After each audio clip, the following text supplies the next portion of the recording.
you don't get to a point where you encounter him for yourself, in the day of trouble, you will question your conviction. You know what Satan does? Satan will not attack your conviction when you are celebrating in church.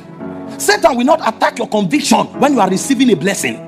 Satan will attack your conviction when there is warfare, when your resources are under attack, your health is under attack, and Satan will ask you, that God you spoke about, what did you say again? Did you say he's real? Did you say he's a healer? Did you say he blesses? Did you say he's faithful? And you will be shocked if you have not encountered him, that circumstances will make you reverse on your conviction. This is why we deal with the subject of encounters, because when you begin to encounter God, three things will happen to you. Number one, there will be a conviction furnished on account of revelation. You will have a conviction that is based on the encounter that you have had. Even if you cannot explain it, even you will not be able to deny it. Number two, there will be a transformation furnished, because if you meet this God, he will change you. The Bible says we all with unveiled face, beholding as in a glass the glory of the Lord. He said we are changed. Listen, there is no good man anywhere. Everybody you see who is good, everybody you see who is Christ-like, met a dimension of God. Because when you meet him, you are transfigured into his likeness. So when you see people who are like God, it's because they have met God. If you have not met him, you can't become like him. Encounters transform.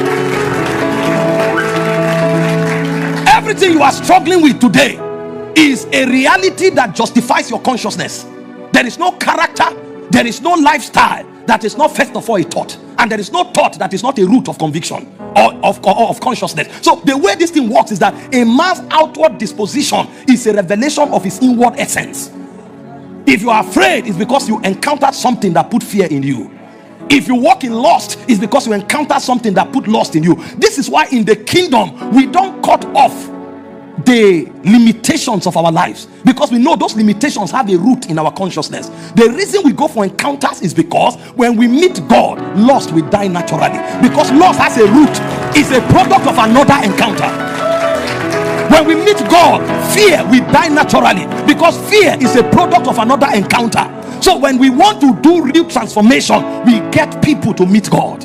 So encounter will not only build conviction, encounter will generate genuine transformation. This is not window dressing, where you act pious, when you act righteous in church to satisfy the demand of the congregation. This is you being righteous because you have encountered the righteous God. The reason we talk about these encounters is so that every one of us will have a conviction that is rooted beyond what circumstances can alter. The reason we talk about encounter is to raise genuine men who are like God, because when we see him, the Bible says we become like him. And number three, when you encounter God, you'll be commissioned. Nobody met God and was idle. The moment you meet him, you will take your own share. You will take your own part in his service. You know why we beg and motivate people to serve? They've not met him. If you meet him, you will find your place. If you meet him, you will enter your own service lane. Encounter commissions men. And I'm going to show you a few scriptures this morning, because every one of us here is to be commissioned to represent him.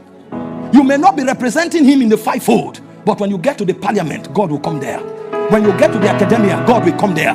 When you enter the business world, God will come there. But for you to be equipped and empowered to represent him there, you need to encounter him. This is why without encounter, life in itself is futile. People will be living for their appetites and their ambitions, and they will not do anything that strikes a chord in eternity. But when encounter is formed, conviction is formed. When encounter is hard, transformation happens. When encounter is secure, commissioning happens. You will find people who are representing God and are willing to die for God. If you want your life to enter that rhythm, you need an encounter. You need an encounter. You need an encounter.